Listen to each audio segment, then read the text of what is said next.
اعوذ باللہ من الشیطان الرجیم بسم اللہ الرحمن الرحیم باب الامر بالایمان باللہ ورسولہ صلی اللہ علیہ وسلم وشرائع الدین والدعاء الیہ والسؤال عنہ وحفظہ وتبلیغہ من لم یبلغ۔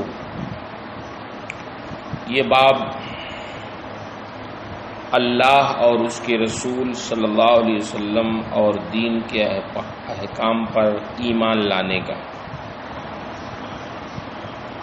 والدعاء الیہ اور دین کی طرف بلانے کا، والسؤال عنہ وحفظہ اور دین کی باتیں پوچھنے اور انہیں یاد رکھنے کا، وتبلیغہ من لم یبلغہ اور جن لوگوں تک دین کی باتیں نہیں پہنچ سکی ہیں ان تک دین کی باتیں پہنچانے کا بیان۔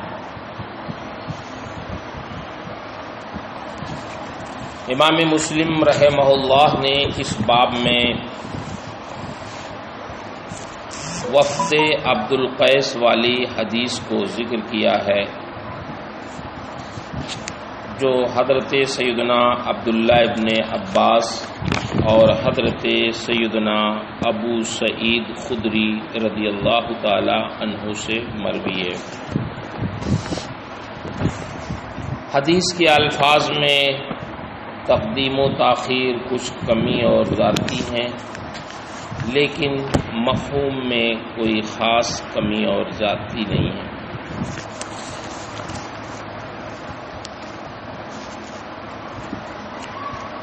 حضرت ابو جمرہ کہتے ہیں ابن عباس سے روایت کرتے ہوئے کہ قدم وفد عبد القیس علی رسول اللہ صلی اللہ علیہ وسلم فقالوا یا رسول اللہ ان هذا الحی من ربیہ۔ وفد عبد القیس نبی کریم صلی اللہ علیہ وسلم کی خدمت میں آیا تو انہوں نے کہا یا رسول اللہ ہم قبیلہ ربیہ سے ہیں،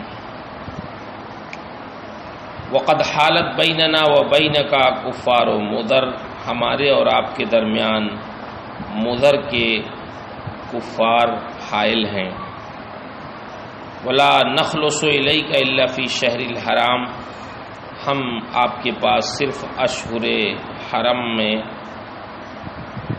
حرمت والے مہینوں ہی میں، اشہر حرم میں یعنی حرمت والے مہینے میں ہی پہنچ سکتے ہیں۔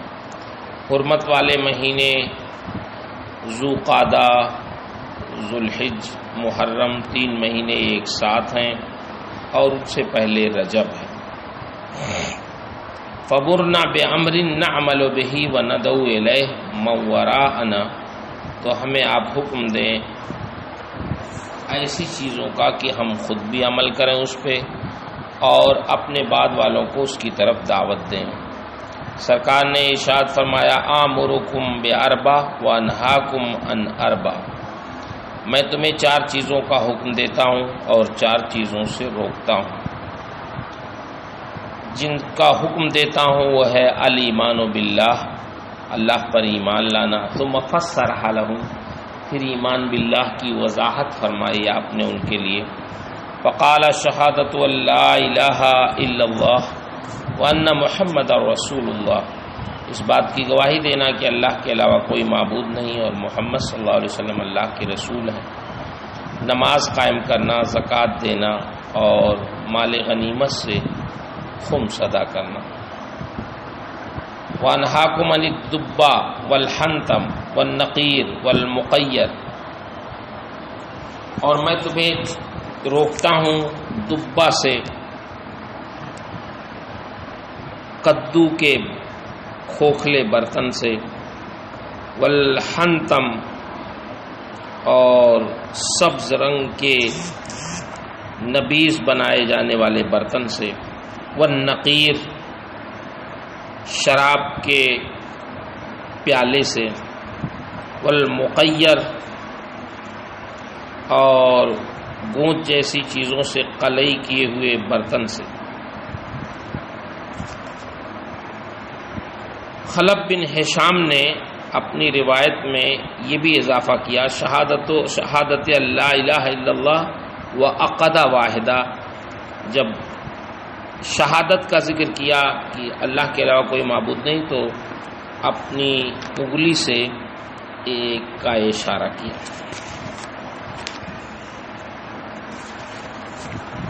یہ حضرت سیدنا ابن عباس رضی اللہ تعالی عنہ سے مروی ہے۔ ابو جمرہ نے ہی یہ روایت کی، اس میں تھوڑی سی تفصیل ہے۔ فرماتے ہیں میں ترجمانی کر رہا تھا ابن عباس کے سامنے، لوگوں کے سامنے، تو ایک عورت آئی آپ سے نبیذ گھڑے کے نبیذ کے بارے میں سوال کرنے کے لیے۔ فقال ان وفد عبد القیس اتوا رسول اللہ صلی اللہ علیہ وسلم۔ اس میں بھی تفصیل وہی ہے جو آپ نے پڑھ لی ہے۔ تیسری روایت بھی حضرت ابن عباس سے ہے، اس میں ابن معاذ نے اپنی حدیث میں تھوڑا سا اضافہ کیا کہ قال رسول اللہ صلی اللہ علیہ وسلم للاشج، اشج عبد القیس، عبد القیس کے اشج سے کہا ان فیک خصلتین یحبہم اللہ الحلم والانات، کہ اللہ تعالی نے تمہارے اندر دو خصلتیں رکھی ہیں جن کو اللہ پسند فرماتا ہے، ایک تو حلم ہے، بردباری ہے، اور دوسری وقار ہے۔ اس کی وجہ ابھی بتاتے ہیں۔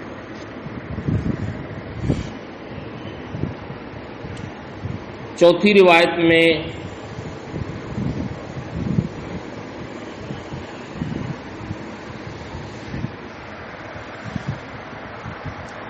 یہ حضرت ابو سعید خدری سے مروی ہے۔ حضرت ابو سعید خدری نے تھوڑا تفصیل کے ساتھ اس روایت کو ذکر کیا ہے۔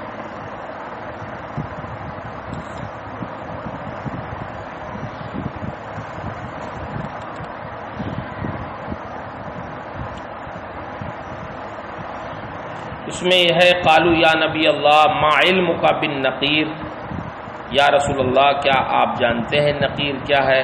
قال بلا جزء تنقرونہ فتقذفون فیہ القطیع، آپ نے ارشاد فرمایا کہ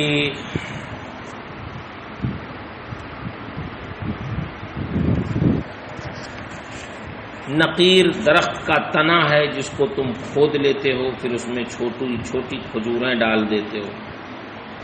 سعید فرماتے ہیں یا سرکار نے فرمایا تم اس میں چھوہارے ڈال دیتے ہو، پھر اس میں پانی ڈال دیتے ہو، یہاں تک کہ جب اس کا جوش تھم جاتا ہے تو تم اسے پیتے ہو، یہاں تک کہ تم میں یا ان میں کوئی آدمی اپنے چچا زاد بھائی کو تلوار سے مار دیتا ہے۔ راوی فرماتے ہیں قوم میں ایک ایسا آدمی تھا جسے اسی طریقے سے زخم لگ چکا تھا۔ راوی نے کہا کہ میں اسے اللہ کے رسول سے شرم کی وجہ سے چھپا لے گیا۔ میں نے عرض کیا یا رسول اللہ ہم کس میں پئیں؟ آپ نے فرمایا چمڑے کے ان مشقوں میں پیا کرو جن کا منہ باندھ دیا جاتا ہے۔ لوگوں نے عرض کیا یا رسول اللہ ہماری سرزمین بکثرت چوہے والی سرزمین ہے، جہاں چوہے بہت زیادہ پائے جاتے ہیں، چمڑے کے مشق محفوظ نہیں رہ پاتی، وہاں ان کو کاٹ دیتے ہیں۔ اللہ کے نبی نے فرمایا اگرچہ انہیں چوہے کاٹ دیں، اگرچہ انہیں چوہے کاٹ دیں، اگرچہ انہیں چوہے کاٹ دیں۔ راوی فرماتے ہیں کہ اللہ کے نبی نے عبد القیس کے سردار اشد سے کہا تم میں دو ایسی عادتیں ہیں جن کو اللہ پسند فرماتا ہے، بردباری اور وقار۔ یہ روایت حضرت ابو سعید خدری کی ہے۔ حضرت ابو سعید خدری سے بھی تقریباً 3 طرق سے یہ حدیث مروی ہے۔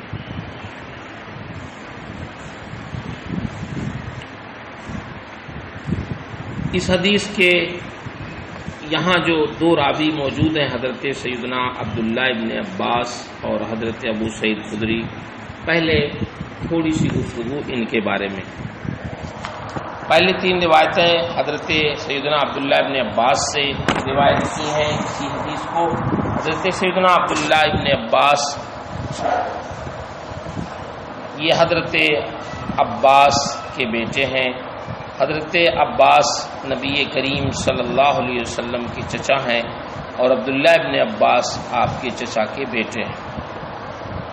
آپ کی ولادت اس وقت ہوئی جب نبی کریم صلی اللہ علیہ وسلم اپنے خاندان کے ساتھ شیب ابی طالب میں محصور تھے۔ یہ ہجرت سے 3 سال پہلے کی بات ہے۔ بوقت وصال نبی کریم صلی اللہ علیہ وسلم کا جب وصال ہوا تو اس وقت آپ 13 یا 15 سال کے تھے۔ آپ کا شمار مفسرین صحابہ میں سے ہوتا تھا۔ عبادلہ اربع میں سے ایک آپ ہیں، فقہائے صحابہ میں سے آپ ہیں، صحاح ستہ میں آپ کی احادیث موجود ہیں۔ آپ کی خصوصیت یہ تھی کہ جبرائیل امین کو بھی اللہ کے رسول کے ساتھ آپ نے دیکھا تھا۔ حدیث، فقہ، تفسیر قرآن، فرائض، حساب، شعر اور عربیت میں آپ اپنے عہد میں سارے صحابہ پر فوقیت رکھتے تھے۔ صحابہ کرام میں جب کسی مسئلے میں اختلاف ہوتا تو وہ آپ کے قول کی طرف رجوع کرتے تھے۔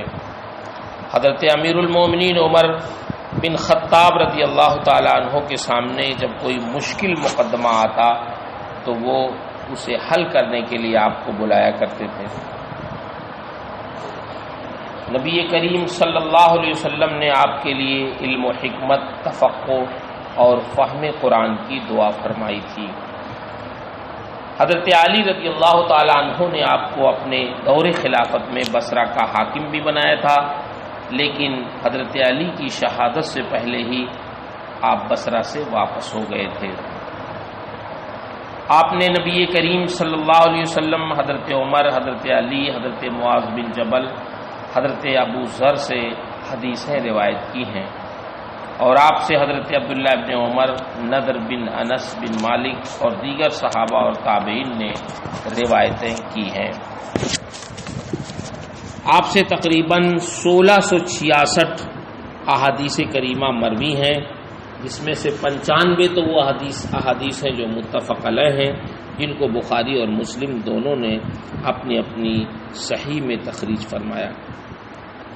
حضرت عبداللہ بن زبیر اور عبد الملک بن مروان کے درمیان جب مخاصمت ہوئی تو آپ محمد بن حنفیہ اور اپنے بچوں اور اہلیہ کے ہمراہ مدینہ شریف سے مکہ چلے گئے۔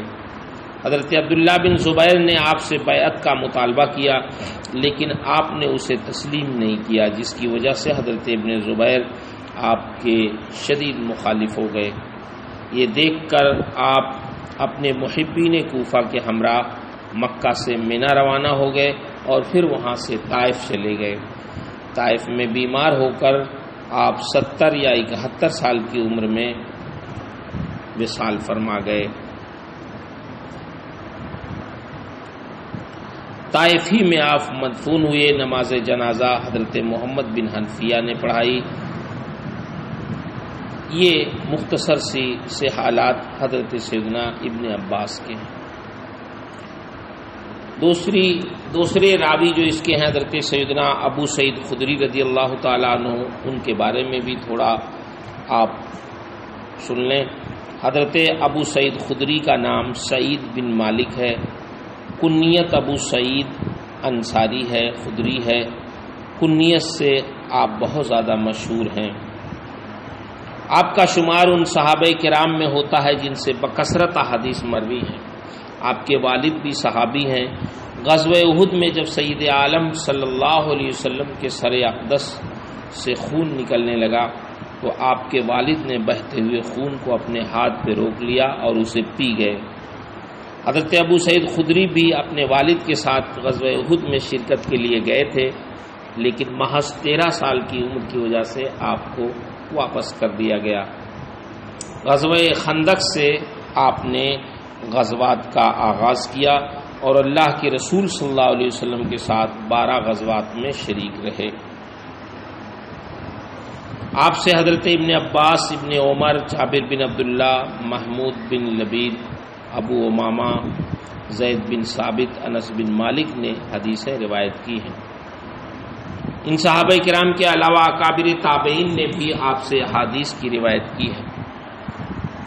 آپ سے بھی تقریباً 1170 حدیثیں مروی ہیں، جس میں سے 43 احادیث متفق علیہ.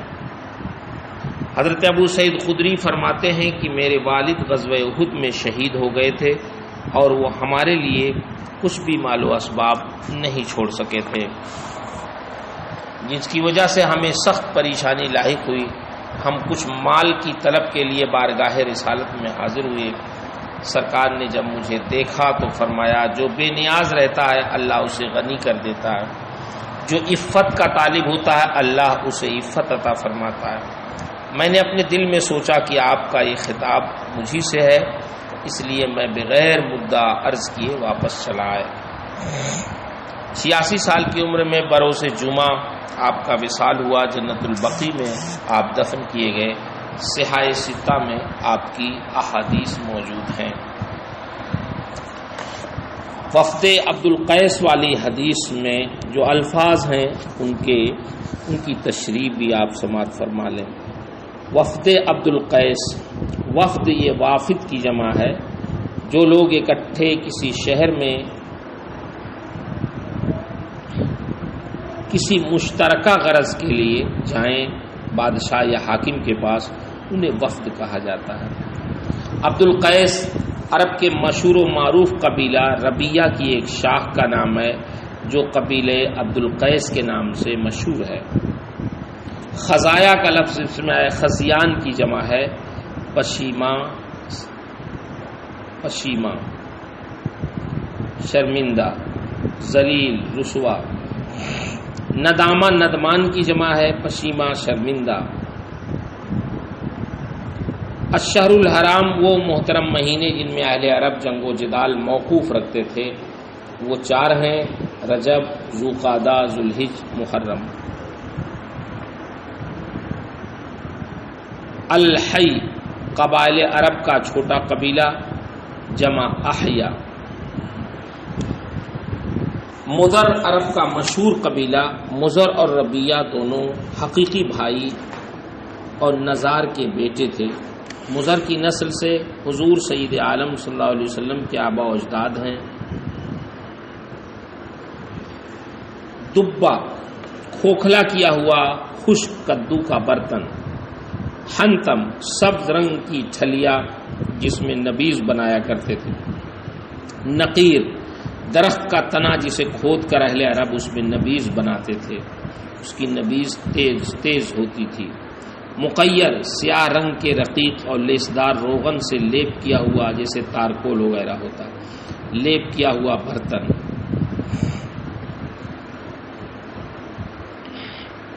الجرہ گھڑا، جمع جرار. الشقہ دور کی مسافت، وہ راستہ جس کا طے کرنا مسافر کے لیے دشوار ہو. السقا مشق، جمع اسقیہ. الجز جز درخت کا تنا، جمع جذوع. حلم بردباری، انات وقار. مزفت تارکول جیسی چیز لگے ہوئے برتن، جرزان. چوہے بڑا چوہا.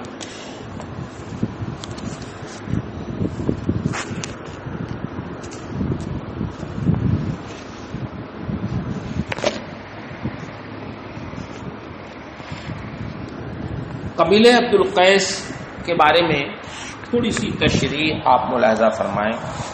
قبیلہ عبد القیس حضرت اسماعیل علیہ السلام کے 12 فرزند تھے، جن کی نسل میں اللہ تعالی نے بہت برکت دی. یہ بے شمار قبائل میں منقسم ہو کر جزیرہ عرب کے مختلف علاقوں میں پھیل گئے. حضرت اسماعیل علیہ السلام کی ذریت میں ایک مشہور شخصیت جو بعد میں آنے والی اولاد اسماعیل کا سنگم بنی، ان کا نام عدنان ہے. یہ بات قطعی طور سے معلوم ہے کہ عدنان حضرت اسماعیل علیہ السلام کی اولاد سے ہیں، لیکن ان میں اور حضرت اسماعیل کے درمیان کتنی پشتیں ہیں، اس میں مورخین کا اختلاف ہے. بعض کہتے ہیں کہ عدنان حضرت اسماعیل کی 40ویں پشت میں ہیں، بعض 20ویں کہتے ہیں، بعض 15ویں پشت میں شمار کرتے ہیں، واللہ عالم بالصواب۔ عدنان کے 2 بیٹے تھے، اق اور معید۔ آخر الذکر یعنی معید عدنانی قبائل کا جد اعلیٰ ہے۔ عدنانی عرب صحرا نشین تھے۔ عدنان کے بڑے بیٹے اق کی اولاد تہامہ کے ارد گرد مقامات میں اقامت گزین ہوئی اور اسلام کی آمد تک یہیں وہ لوگ سکونت پذیر رہے، لیکن یہ لوگ کوئی قابل قدر کارنامہ انجام نہیں دے سکے۔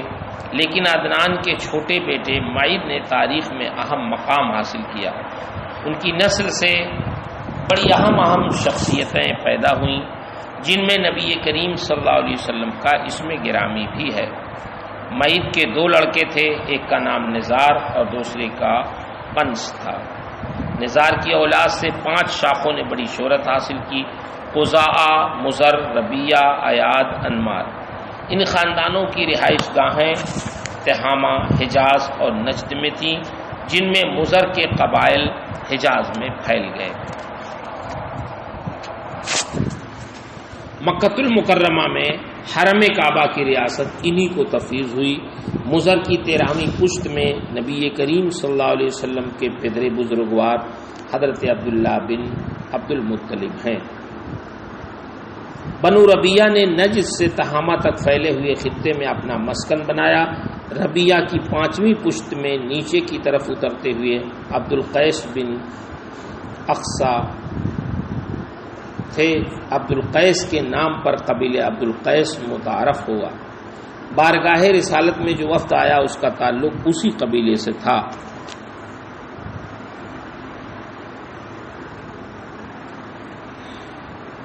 باختلاف روایت یہ وقت 8 ہجری میں بارگاہ رسالت میں حاضر ہوا تھا۔ ابھی اللہ کے رسول صلی اللہ علیہ وسلم فتح مکہ کے لیے مدینے سے نہیں نکلے تھے۔ یہ لوگ مدینہ شریف آئے، لیکن آنے سے پہلے ہی یہ اسلام قبول کر چکے تھے۔ یہ کل 14 سوار تھے، جن کے سردار اشج اسری تھے۔ ان کا اصل نام منذر بن عائز تھا۔ نبی کرم صلی اللہ علیہ وسلم نے انہیں اشج سے موسوم کیا۔ اس کی وجہ یہ تھی کہ ان کے چہرے پر ایک علامتی نشان تھا، اور عرب میں اشج علامتی نشان والے کو کہا جاتا ہے۔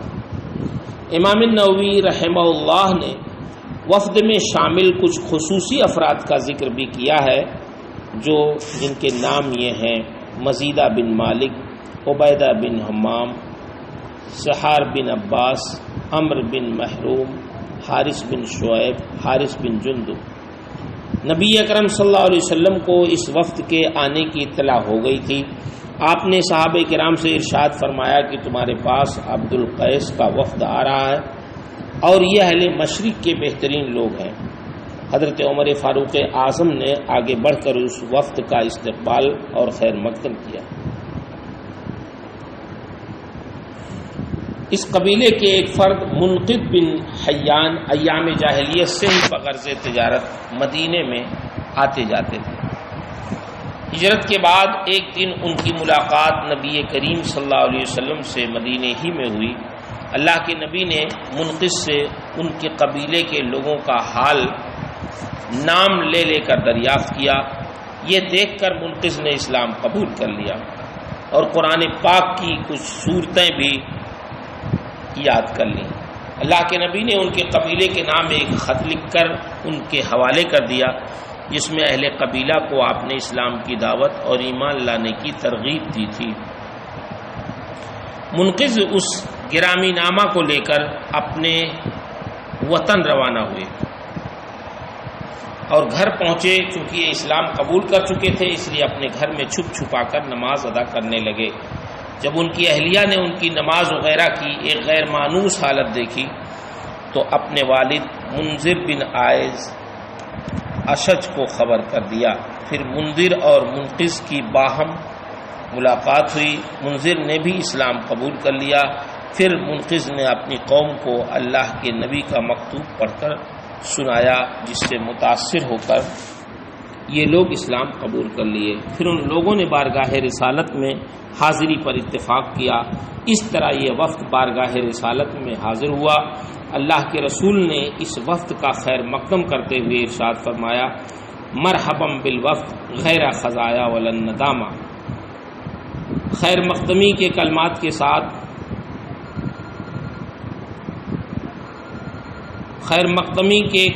کے ساتھ ان کلمات کا اضافہ اس وجہ سے فرمایا کہ یہ لوگ بغیر جنگ کے ہی اسلام قبول کر لیے تھے۔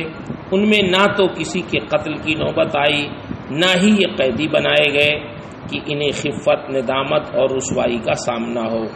اس لیے سرکار صلی اللہ علیہ وسلم نے فرمایا، وفد کو مبارک ہو، یہ رسوا ہوئے نہ شرمندہ۔ آمرکم باربع، وفد عبد القیس نے بارگاہ رسالت میں عرض کیا کہ ہمارے راستے میں چونکہ قبیلہ مضر کے کفار پڑتے ہیں اور ان سے ہماری لڑائی ہوتی رہتی ہے، اس لیے ہم امن و عافیت کے ساتھ صرف حرمت والے مہینے ہی میں آپ کی خدمت میں حاضر ہو سکتے ہیں، لہذا آپ ہمیں واضح باتوں کا حکم دیں تاکہ ہم بھی ان پر عمل کریں، اور جو لوگ ہمارے ساتھ نہیں آئے ہیں وطن میں ہیں انہیں بھی ہم ان باتوں کا حکم دیں تاکہ وہ بھی ان پر عمل کر سکیں۔ نبی کریم صلی اللہ علیہ وسلم نے انہیں 4 باتوں کا حکم دیا: ایمان باللہ، نماز قائم کرنے، زکوٰۃ ادا کرنے، مال غنیمت میں سے 5ویں حصے کی ادائیگی۔ ایک سوال اور اس کا جواب۔ اس باب کی پہلی حدیث میں 4 امور کا ذکر ہے، لیکن اسی باب کی دوسری روایت میں 5 باتوں کا ذکر ہے۔ 4 تو یہی ہے اور ایک روزہ بھی ہے۔ بخاری شریف میں عبد القیس کی جو حدیث آئی ہے اس میں بھی 5 باتوں کا ذکر ہے، جبکہ فرمایا 4 اور جب شمار کرایا سرکار نے تو 5 ذکر کیا۔ اس کی کیا وجہ ہے؟ محدثین نے اس کے مختلف جوابات دیے ہیں۔ ہم یہاں پر امام نووی رحمہ اللہ کے حوالے سے صرف 2 جواب آپ کی خدمت میں پیش کرتے ہیں۔ پہلا یہ ہے کہ اصل مخصوص صرف 4 ہی باتیں ہیں: ایمان باللہ، نماز، زکوٰۃ، روزہ۔ مال غنیمت میں سے خمس کی ادائیگی یہ اصل مقصود پر زائد ہے۔ اس کا حکم آپ نے انہیں اس لیے دیا کہ وہ کفار مضر کے پڑوس میں رہتے تھے، جن سے انہیں اکثر لڑائی کرنا پڑتا تھا، جس کے نتیجے میں انہیں مال غنیمت ملتا رہتا تھا۔ چونکہ اس سے پہلے فرضیت جہاد کا حکم آ چکا تھا اور مال غنیمت میں سے 5ویں حصے کی بیت المال کے لیے ادائیگی کا حکم واضح طور پر تھا، اس لیے سرکار علیہ الصلاۃ والسلام نے انہیں اس کا بھی ان 4 چیزوں کی تبعیت میں حکم دیا، یعنی گویا تابع بنا کر۔ دوسرا جواب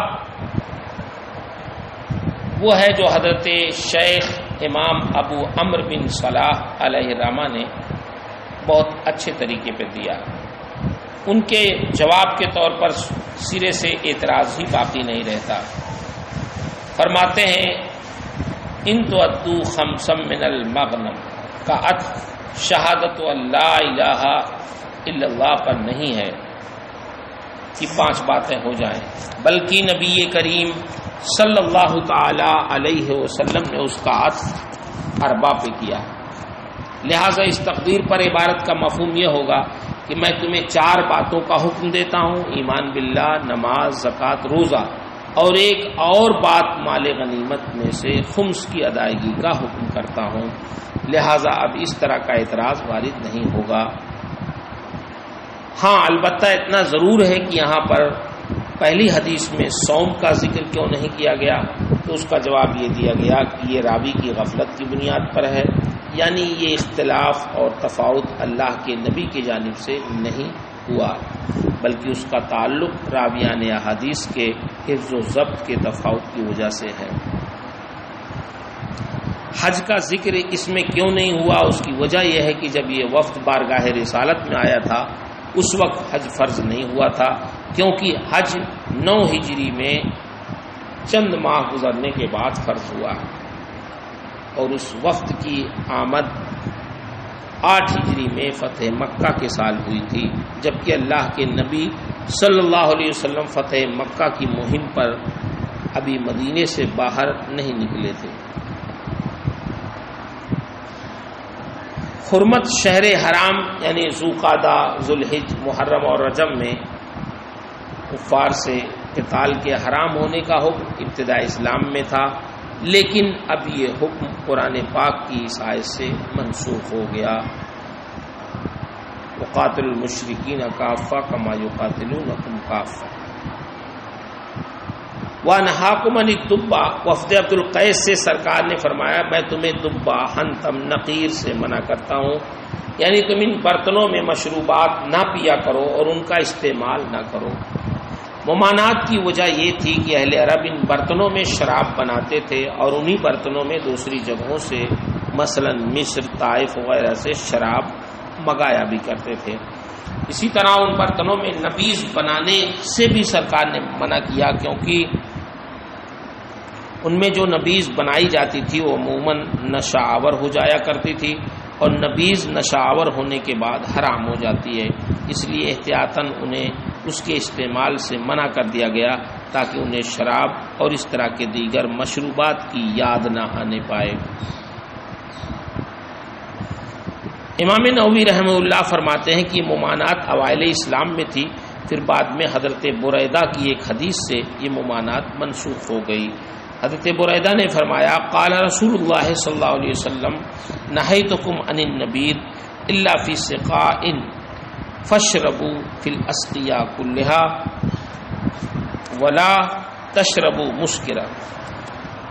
میں نے تمہیں سوائے چمڑے کے برتنوں کے اور برتنوں میں نبیذ بنانے سے منع کیا تھا، لیکن اب تم ہر برتن میں نبیذ بناؤ، لیکن اسے نشہ اور کر کے نہ پیو۔ جمہور احناف اور شوافع کا موقف بھی یہی ہے کہ ممانعت ابتداء اسلام میں تھی، مذکورہ حدیث سے یہ حکم اب منسوخ ہو گیا۔ بعض ائمہ مثلا امام مالک، امام احمد بن حنبل کا موقف یہی ہے کہ ممانعت اب بھی باقی ہے، اور یہی قول حضرت عمر اور ابن عباس کا ہے۔ قال رسول اللہ صلی اللہ علیہ وسلم للاشج۔ اشج کون ہے؟ کہتے ہیں جب مدینہ منورہ عبد القیس کا وفد پہنچ گیا تو سوائے حضرت اشج کے، جن کا نام منذر بن حارث یا منذر بن عبید ہے یا عائذ بن منذر تھا، یہ سارے لوگ فوری طور سے اسی حالت میں نبی کریم صلی اللہ علیہ وسلم کے پاس پہنچ گئے، لیکن حضرت اشج سامان کے پاس کھڑے رہے اور پھر سارے سامانات سمیٹ کر ایک جگہ رکھا، پھر اونٹ باندھا، پھر اچھے لباس پہنے، پھر نہایت سلیقہ اور ادب و احترام کے ساتھ خدمت اقدس میں حاضر ہوئے۔ ان کا یہ طریقہ نبی کریم صلی اللہ علیہ وسلم کو بہت پسند آیا۔ سرکار نے انہیں اپنے قریب بیٹھایا اور فرمایا تم میں عقل مندی، بردباری اور طمانینت اور وقار کی ایسی خوبیاں ہیں جو اللہ کو پسند ہیں۔ حدیث عبد القیس سے کئی فائدے حاصل ہوئے۔ امام مسلم نے مختلف سندوں سے کئی راویوں سے روایت کی ہے، بہت سے مسائل مستخرج کیے ہیں آپ نے، ہم تھوڑا سا بیان کر دیں۔ امام نووی کے حوالے سے چند کو ہم بیان کرتے ہیں۔ نمبر 1، رؤسائے قوم اور معزز افراد کو اہم مقاصد کے لیے حاکم حکام کے پاس سفارتی مہم پر روانہ کرنے کا جواز اس حدیث سے ثابت ہوتا ہے۔ دوسرا، سوال سے پہلے اگر کوئی عذر مناسب ہو تو اسے بیان کر دینا چاہیے۔ عالم کا کسی کو سمجھانے کے لیے کسی اور سے مدد حاصل کرنے کا جواز، جیسے حضرت ابو حمزہ کو حضرت ابن عباس نے اپنا ترجمان بنایا،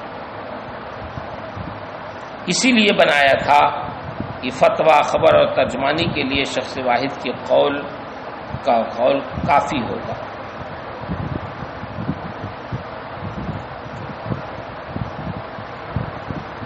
مہمان کو خوش رکھنے، اسے مرحبا کہنے اور اس کے خیر مقدم کا جواز بھی اس حدیث سے ثابت ہوتا ہے۔ اگر فتنے کا خوف نہ ہو تو منہ پر کسی کی تعریف کرنے کا بھی جواز اس سے ثابت ہوتا ہے۔ سائل اور مستفتی کا مفتی اور مجیب سے واضح، مدلل اور مبرہن جواب کی گزارش کا جواز بھی ثابت ہوتا ہے۔